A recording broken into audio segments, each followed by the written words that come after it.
as working on it for a long time, but this is definitely she's the lead of the show. It's her show.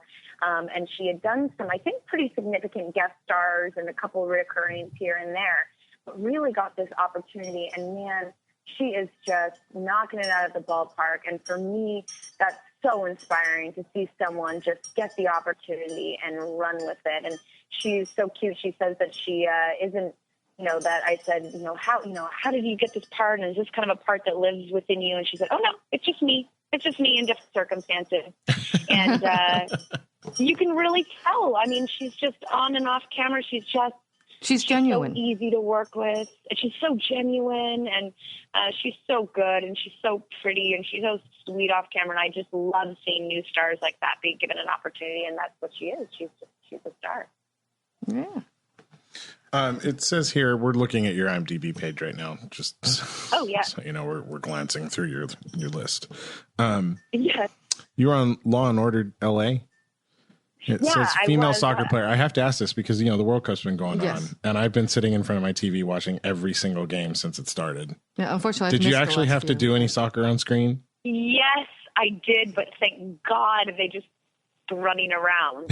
I was a water polo player and played soccer up until I was about 10, but quit for a very good reason. I just wasn't ever really good, even though I love watching soccer. I think it's a great sport, but they, at one point they passed me the ball and I did a big whiff and the director was like, that's okay. Just keep running. I'm like, okay. We'll fix it in post. Yeah. I mean, that's when the acting part of it really comes into play there. And it was a really fun part. I got to I have a pretty good bloody murder scream, and I really got to let it rip there. So that was so fun. Well, we don't want to scare anybody, so.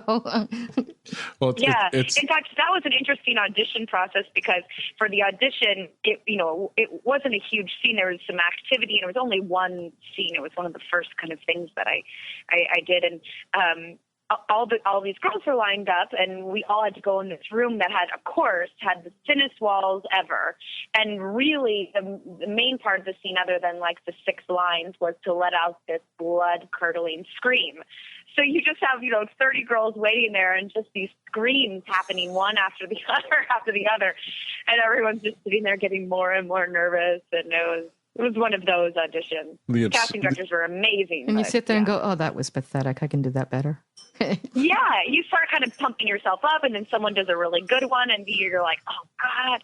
You're just so a part of other people's auditions. I always think that's one of the things they don't tell you in theater school, that you'll have to be dealing with those kinds of scenarios. Oh, it's funny. I told you beforehand, I'm a producer, director, writer primarily, but occasionally I act. And I act primarily because I think it'll make me a better director because I can understand what my actors are going through. So I actually went up for an audition a couple months ago up in LA, sat in the little room. Yeah. You and Jessica both went. Yeah. And boy, I hated that process. I know. I hated sitting on the little bench. See, now you know why I don't actually get in front of a camera. I mean, it's hard enough for me to get in front of a microphone right now, but I just cannot do it. I don't. Carla walked in and apologized for her hair, apologized for what she's wearing. I'm like, it's not a video podcast, Carla. It's fine. It's okay. My hair's not brushed. I'm not wearing a bra. Whoa. I mean, I literally ran out of the house. Wear a bra. I love a job where I don't have to dress up. Yeah. Oh man, that's good choices right there. Good life choices. But yeah, the audition process. I mean, I always think that Meryl Streep says that, "Oh, I'm just a terrible auditioner," and I'm like, you're thinking, yeah, right, Meryl. Well, she doesn't have to audition anymore. I would hope not. I'm sure that hasn't happened for years. But I love hearing her say that because there's something so. I mean, I've worked with, I feel like, some auditions where you have a casting director that is just so amazing. They're just so on it, and they're so good and they're so giving. And then you have someone that kind of won't look you in the eye or pick up their head from the paper. And truth be told, I think the audition process, even if you have someone like that, is important. I mean, I had to shoot a scene one time where I was doing it to a sandbag, and I was really thankful for all those years of auditioning and feeling like discouraged from not being able to connect with the auditioner, that I could just kind of create my own moment within me alone, you know?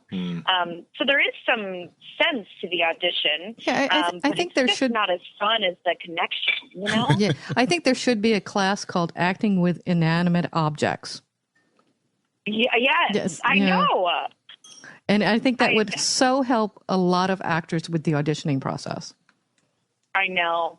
Yeah, and then you get a casting director, like, I don't know if you guys have ever auditioned for Mark Teschner from General Hospital, but he is there with you in the scene. He's a great actor. And you're just like, oh, that was so much fun. And I think auditions, the good part about it is even though it's like being on the perpetual job interview, and that doesn't make you feel good, especially when, you hear a lot of no's.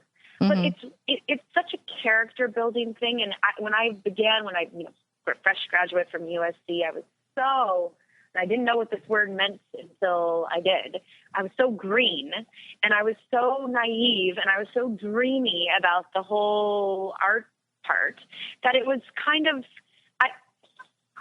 I hadn't quite figured out myself. And in the audition process, you kind of, excuse this phrase here, but your balls kind of drop a little bit, You really got to go in there, and you got to show them who you are.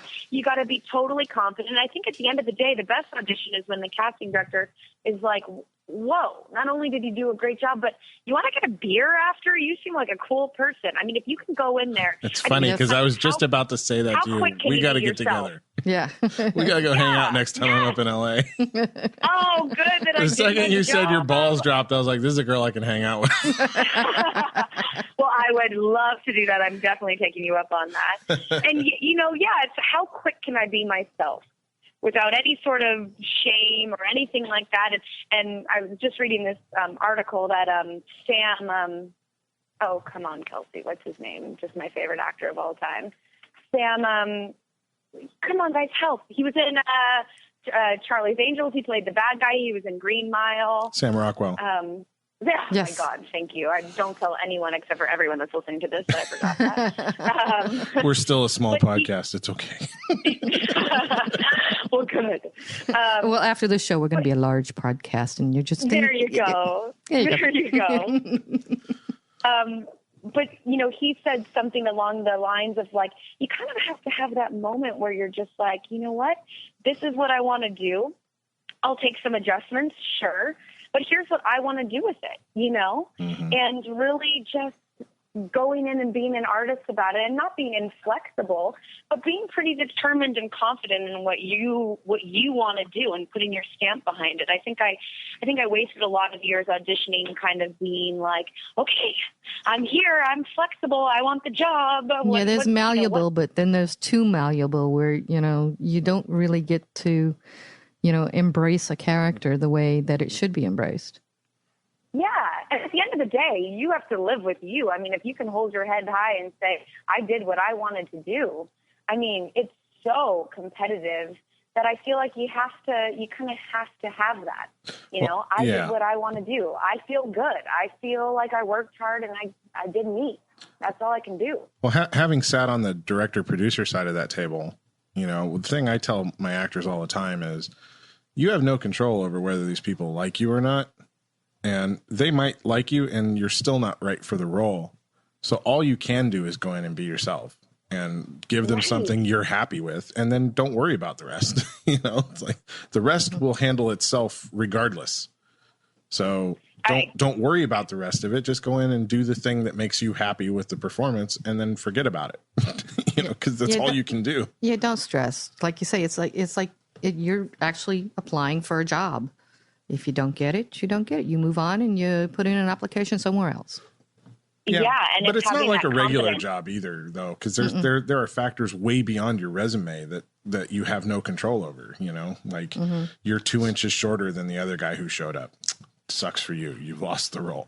You know? Totally. The other guy showed up, with a certain kind of T-shirt on with a logo on it that, connected with one of the producers. Oh, damn, you lost the role because they went to the same school or something. I mean, it's so subjective. I know. I mean, there's so much beyond your control. You can't worry about it. You just have to go in and do your thing. You just have to breathe it in and breathe it out, and that's it. And I for all young actors listening, please Google Bryan Cranston from, of course. That little dialogue of his is brilliant. Yeah. Yes. And what's great about that little piece? Never stopped working. Yeah, that little piece. It was like somebody caught him in the middle of a hotel lobby or something. Like it's not. He's like walked just after the carpet of a red carpet of something, and he just gives this. I think it's Bryan Cranston's advice to actors. And it's brilliant. It's so brilliant. In fact, my current acting coach, Lee Kelton-Smith, who is amazing. If anyone out there is looking for one, she's great. She's the one that showed it to me, and I think she gave me my best audition advice of all time, which is that the goal of we get in an audition room and I don't know about you guys, but the first thing I did was I pull out my sides and I kind of go over my quote unquote moments. Mm-hmm. There I'm just kind of daydreaming about the life of the character. This is all good. But her argument, and I think it's so important, is that right when you go in the room, I think the hardest challenge is to be present, So if in the audition room, instead of practicing your moments, you practice being present, because that's going to be the hardest thing. And I know so many actors do this. I used to plan out like a joke that I would tell the casting director, or the director did this project, I want to make sure to mention that. And that is all things that derail you from being present, which is really the only job of the actor, you know? Yeah. Mm-hmm. I thought that was such good advice. You're too busy worrying about impressing someone instead of just showing what your skills are. Yeah, and it's so hard to not try to do that because you're on a job interview, Okay, well, get this. Okay, I told you guys I went up to an audition a couple months ago, and this was for a friend, so I should have felt more comfortable. But I completely choked on the audition, right? Yeah, right. Absolutely. I bet you did better than you thought. Oh, no. I choked hard.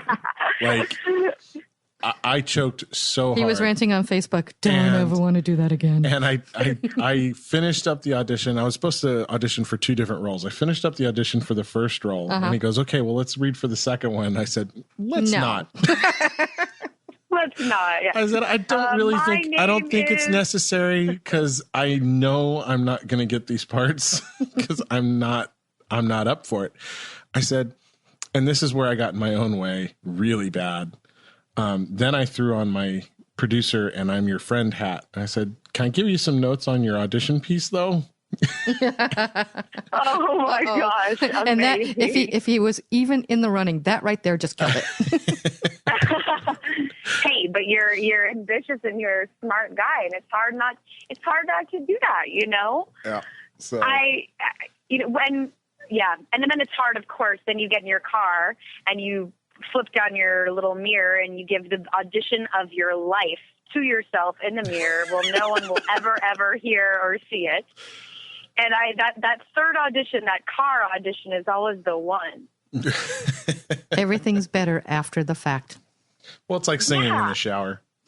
Yeah. Oh, yes. I have got the world's best singer in the shower. Yes. And in the car by myself, going down the highway at 80, and the music is blasting. I have got the voice of a goddess. You put me in front of anybody to sing, I can't even sing Happy Birthday in tune. Yeah, in my shower, I give concerts. I have to confess, I like singing in front of people. So yeah, you karaoke'd in the Philippines, right? Yeah, I karaoke here. Oh wow! God, karaoke and bowling are 2 things I do not do, and both for very good reasons. Let me tell you, I just don't want other people to know. How can you mess up bowling? Come on now. Yeah, it's throw the ball. Bumper lane, so I'm quite good with the bumper lane. Yeah, well, they brought the bumper lanes in, so you can play with anybody. Yes, yeah. Oh, honey, I have bumper lanes in my life. Come on. You cannot mess up bowling. Can we get Life bumper lanes? Do they sell those? I'll buy. I'll invest in the company. I want the Life soundtrack setup. Like I want orchestrated, amazing music guiding me through my life. I think things would be easier. You know what? That would be such a genius thing if Life had a soundtrack. You know, you see someone from far away that you haven't seen in a while. There's a Family Guy like that. Well, Then I